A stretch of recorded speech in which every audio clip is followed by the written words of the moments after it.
Film ini menggambarkan tentang betapa keras dan kejamnya kehidupan ini, di mana keadilan dunia hanyalah hoak.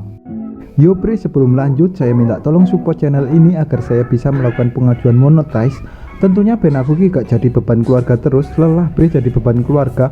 Pengen gitu sekali-kali nyenengin orang tua, yo minimal nukok ke rokok sak bungkus ngono.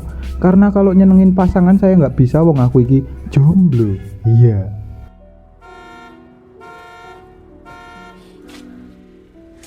너도 씨발 다르겠냐? 일로 와! 일로 와! 너희 개 같은 놈 오늘 재산. Jisun, dia adalah siswa sekaligus atlet menembak yang sangat berprestasi. Terlihat saat berlatih semua peluru yang ia tembakan selalu on point.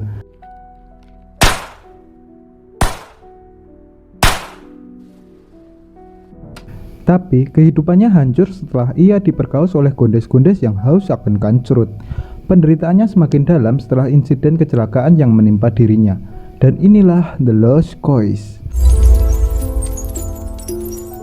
Hari itu adalah hari yang sangat bahagia untuk Jisun, karena hari itu ia mendapatkan medali emas dari kejuaraan yang ia ikuti. Lalu ia menghampiri bestinya yang bernama Wong Kyung. Ia berniat mengajak Wong Kyung merayakan keberhasilannya. Namun saat itu Wong Kyung lagi bersama pacarnya, jadi ia tidak bisa menerima ajakan Jisun. Wes gak usah kaget, saiki ancen akeh konco model ngono kuwi seneng karo pacare, nek susah nyusahke koncone, yo enggak? 그 잘했던 미수 계속 못 시켜줘서 속상한데 대학 갈게. 아유. 이제 어린 놈의 새끼들이. Lalu Jisun pulang bersama orang tuanya. Di tengah perjalanan, mobil yang mereka kendarai diselip bocah ugal-ugalan. 여보, 참아. 이제 어린 놈의 새끼들이. Dan membuat mobil yang Jisun kendarai mengalami kecelakaan. Ternyata orang yang membuat Jisun kecelakaan adalah temannya sendiri bersama sang kekasih. Dengan tanpa rasa bersalah mereka malah pergi meninggalkan Jisun.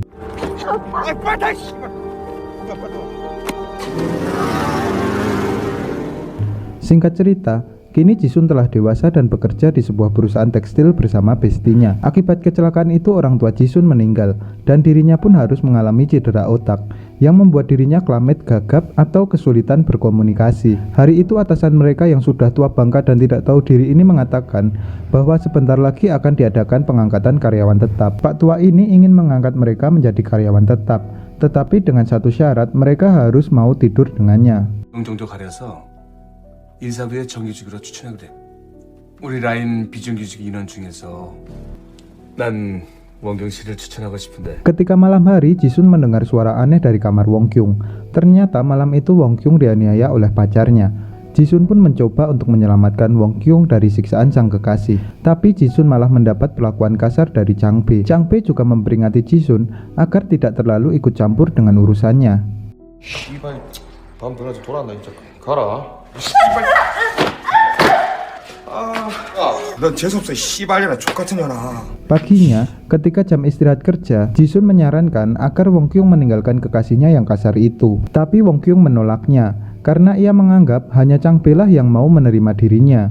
Singkat cerita, selain memiliki bakat menembak, Jisun juga memiliki kelebihan dalam bidang desainer.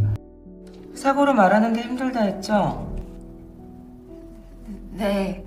Hari itu setelah ucapan si tua kemarin, Jisun berniat mencari pekerjaan lain. Dia ngelamar ke sebuah developer game terbesar di kota itu. Ia membawakan sebuah contoh desain yang ia buat. HRD yang melihatnya cukup kagum oleh keterampilan Jisun dalam membuat desain. 최지은 씨? 네, 전 다 좋아요. 지은 씨 디자인들. Tapi karena banyaknya pelamar, Jisun tidak langsung diterima. Mereka mengatakan karya milik Jisun akan diseleksi terlebih dahulu dan hasilnya akan dikabari secepatnya. Malam harinya, Jisun dan Wong Kyung diajak makan malam bersama bosnya dan rekan kerja lainnya. Saat itu Jisun melihat bahwa bosnya memiliki niat buruk kepada Wong Kyung. Lalu Jisun segera mengajak Wong Kyung untuk pergi. Tapi saat di luar, Wong Kyung malah marah kepada Jisun karena sebenarnya Wong Kyung ini mau menerima syarat yang diajukan oleh bosnya agar ia bisa menjadi karyawan tetap. 저번에 말한 왜 이래? 나 이번에 어떻게든 정규직 되면 4대 보험도 되고. Saat perjalanan pulang, nasib buruk menimpanya. Tiba-tiba ada seorang pria yang menyekapnya, kemudian membawanya ke sebuah gang sempit. Ternyata di sana sudah ada dua pria lainnya.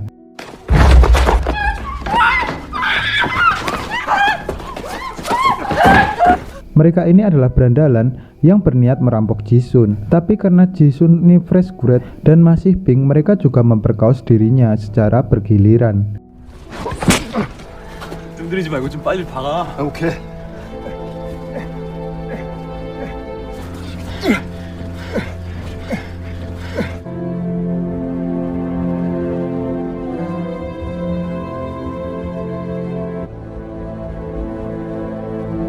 Setelah kejadian mengerikan itu, Jisun melapor ke kantor polisi terdekat dan terlihat seorang polisi bernama Detektif Kim. Dia ini adalah polisi bundet. Terlihat saat itu Kim sedang teleponan dengan bandar slot online yang membuat kita belangsak dan rela menghabiskan tabungan, bahkan sampai terlilit pinjol.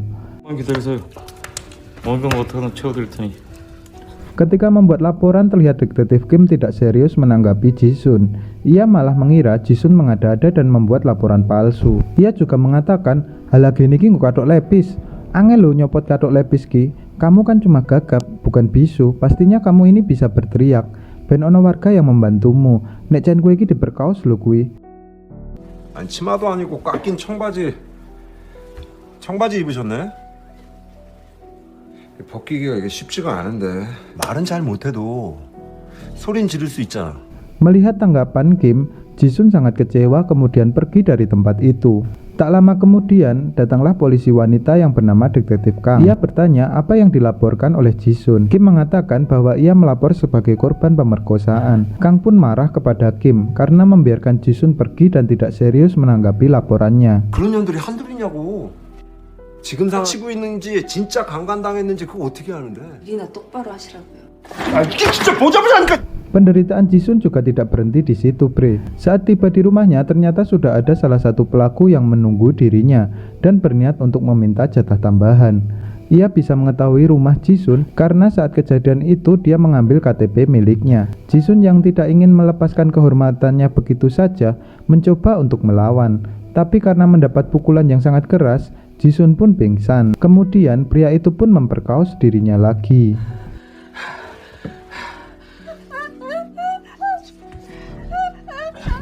Dalam keadaan yang memilukan, Jisun pun melihat piala yang ia dapatkan saat ia bersekolah. Saat berhasil meraih piala itu, ia langsung memukul pria tersebut. Ketika Jisun ingin mencari bantuan, pria itu bangkit dan mencoba untuk meneruskan aksi bejatnya. Akhirnya Jisun pun menusuk pria itu dengan pecahan kaca pas di lehernya, dan pria itu pun tewas.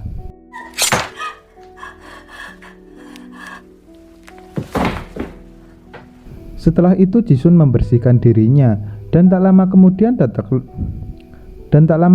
datanglah Detektif Kang yang berniat meminta maaf atas perlakuan Detektif Kim. Ia juga berjanji akan membantu Jisun, tapi karena Jisun sudah tidak percaya kepada mereka, Jisun pun menolaknya.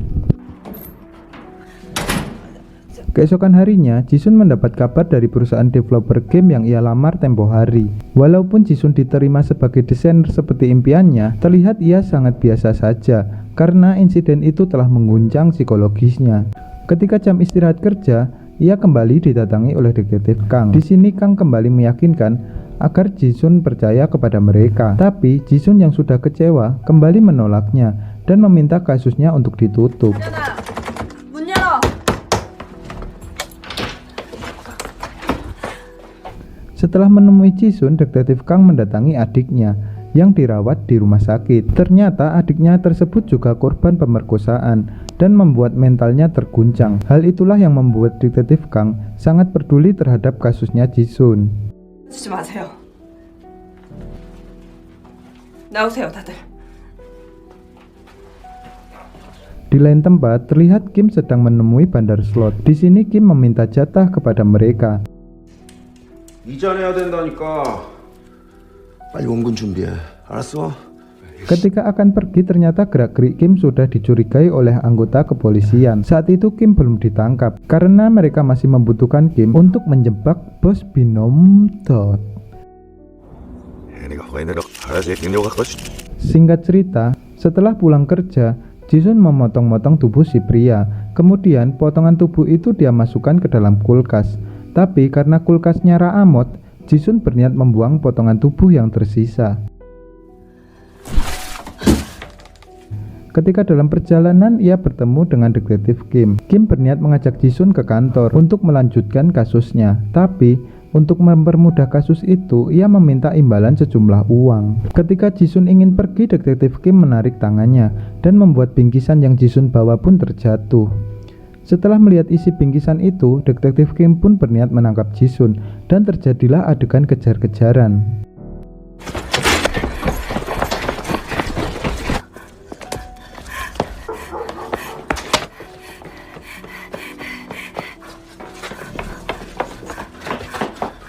Sial bagi Jisun karena harus menemui jalan buntu. Lalu datanglah detektif Kim dan langsung menghajarnya.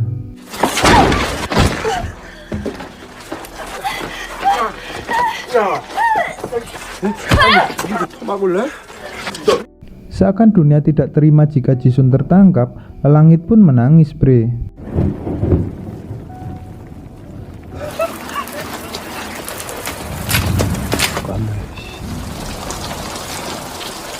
Jisun yang ketakutan gak sengaja menemukan pistol milik Kim yang terjatuh. Kemudian Jisun memperingati Kim agar ia menjauh. Tapi Kim malah menantang Jisun dan mengira Jisun gak bakalan wani menembak dirinya. Dan inilah Jisun.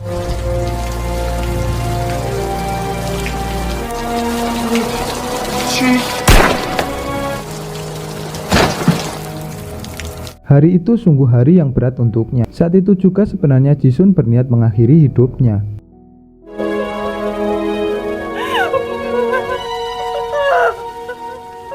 Keesokan harinya, kematian Kim menjadi berita viral. Tim forensik yang datang mengira bahwa Kim diserang oleh pro player karena peluru yang menembus kulit Kim sangatlah terarah. 누구든 총잘 쏘는 사람이다. Kemudian di kantor kepolisian, mereka melakukan rapat atas kematian Kim. Mereka mengira bahwa Kim dibunuh oleh bandar slot yang Kim datangi sebelumnya. Kang pun menyuruh anggotanya untuk menggerebek tempat itu. Lalu ketika beristirahat, Kang menelpon Jisun. Ia kembali memohon agar Jisun mau membantunya dan mempercayainya. 지은 씨한테 꼭 하고 싶은 말이 있어서 그러니까. 지, 너무 언젠가 다 터놓고 말할 기회가 있겠죠. Dan usaha Kang merayu Jisun pun berhasil. Paginya Jisun datang ke kantor polisi untuk memberikan keterangan. Bersamaan itu, anggota Kang juga berhasil menggerebek mafia slot yang dicurigai telah membunuh detektif Kim.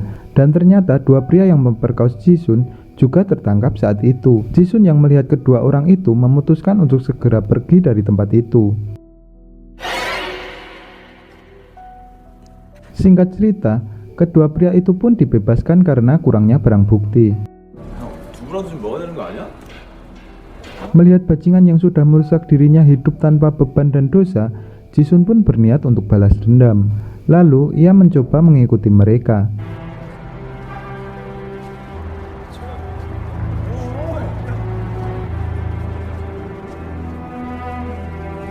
Setelah mengetahui tempat tinggal mereka, Jisun pergi ke makam orang tuanya yang sangat ia rindukan.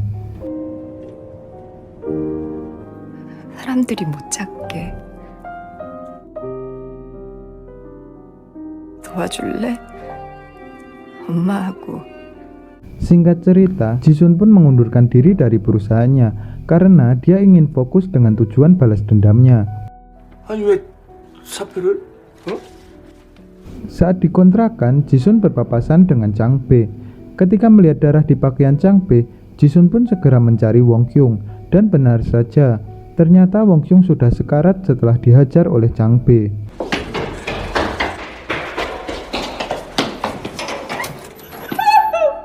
Kemudian Jisun segera membawa Wong Kyung ke rumah sakit.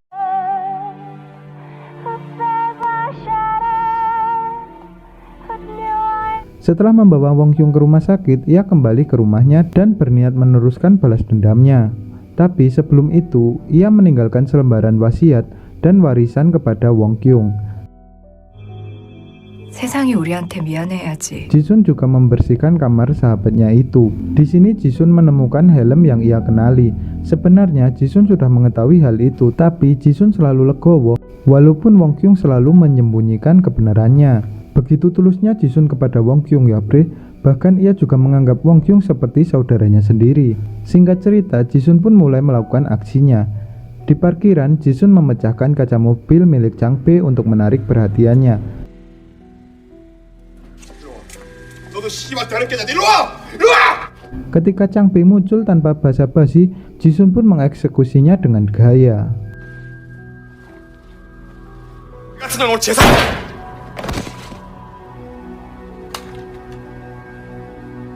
Tim forensik yang datang dibikin kebingungan dengan peluru yang mereka temukan, karena peluru itu milik Detektif King yang sudah terbunuh. Kemudian, Detektif Kang menemui Wong Kyung di rumah sakit untuk meminta keterangan. Di sini Wong Kyung mengatakan bahwa terakhir kali ia bertemu kekasihnya ketika ia dianiaya. Lalu ketika kembali ke kantor, Kang mendapat paket dari Jisun. Paket itu berisi sebuah karakter wanita yang terlihat sangat kuat dan mematikan dengan sepucuk pistol. Di lain tempat, Jisun mendatangi salah satu pelaku yang memperkaos dirinya. Tanpa basa-basi, Jisun pun menembak selangkangan pria itu. 뭐 이런 미친년이 다 있어. 살렸어.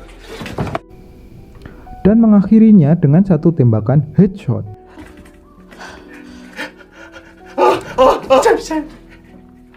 잘못했어요. Ketika polisi datang, mereka kembali bingung karena peluru yang digunakan selalu sama dengan kejadian sebelumnya. 보자.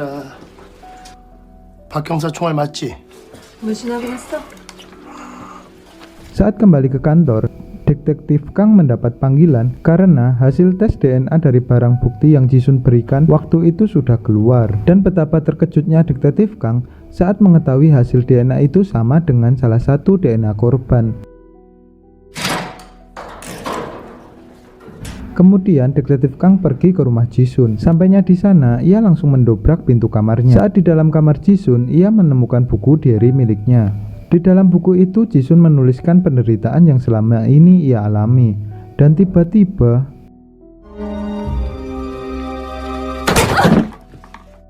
terlihat Detektif Kang pun sudah terikat. Di sini Detektif Kang mencoba melarang Jisun untuk meneruskan aksi balas dendamnya. Ia meyakinkan Jisun bahwa ia akan membantunya karena selama ini Detektif Kang bisa merasakan apa yang Jisun rasakan. Tapi hal itu tidak membuat Jisun untuk mengurungkan niatnya. Kemudian Jisun meninggalkan Kang dan menjalankan aksinya. 일행 몇 분이세요? Ia mendatangi sebuah tempat terlarang di mana pelaku terakhir bekerja. Untuk bisa masuk ke dalam tempat itu, Jisun memanfaatkan mantan bosnya. Karena si tua ini watak mesum, dengan semangat ia menerima ajakan Jisun. 내가 지은 씨 얼마나 생각하는지 알지? 이거 피로 회복자야? Bersamaan itu, Detektif Kang ditemukan oleh anggotanya. Kemudian Kang meminta asistennya untuk melacak keberadaan Jisun. 지금 핸드폰 번호를 위치 추적해. Kembali ke Jisun, tanpa basa-basi Jisun langsung menembak tangan Pak Tua yang sedang memakai narkoboy. Hal itu membuat Pak Tua berteriak kesakitan. 그래, 우리 춤출까? 춤. 뭐냐? 아이씨 따라와봐. Si pria yang mendengar keributan itu kemudian menghampirinya, dan saat tiba Jisun tanpa pikir panjang langsung menembak kakinya.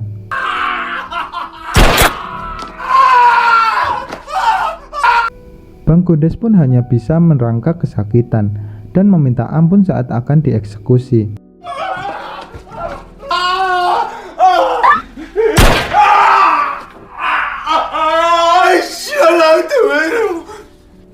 Bersamaan itu datanglah Kang dan anggotanya.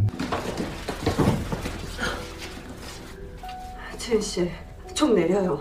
Jisun yang saat itu sudah tidak punya tujuan kembali berniat untuk mengakhiri hidupnya. Tapi setelah mendengar bujukan Detektif Kang, akhirnya Jisun pun menjatuhkan pistolnya. 그러지 마. 나 얼마나 답답하고. Jisun pun harus tergeletak tak berdaya setelah senjata yang ia jatuhkan berhasil diambil oleh Bang Gondes. Bajingannya lagi, setelah menembak Jisun, Bang Gondes kembali berakting kesakitan dan meminta bantuan. Lalu tiba-tiba 응급차 좀 불러주세요. 씨발. Di akhir film terlihat Wong Kyung sudah sembuh dan pulang ke rumahnya. Ia pun menemukan surat yang Jisun tinggalkan. Setelah membaca isi surat itu, dengan rasa bersalah, Wong Kyung menjenguk Jisun di rumah sakit. Kemudian saat di kantin, Detektif Kang mendengar percakapan perawat. Mereka mengatakan bahwa Jisun mengalami lumpuh otak. Kemungkinan besar dia akan koma dalam waktu yang sangat lama. Kemudian pihak rumah sakit berniat mendonorkan jantung milik Jisun kepada si Gondes. Detektif Kang yang mendengar itu semua seakan tidak terima.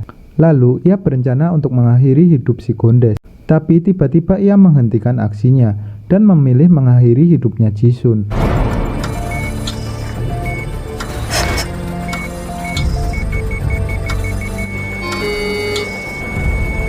Dan film pun tamat. Gimana dengan endingnya, Bre?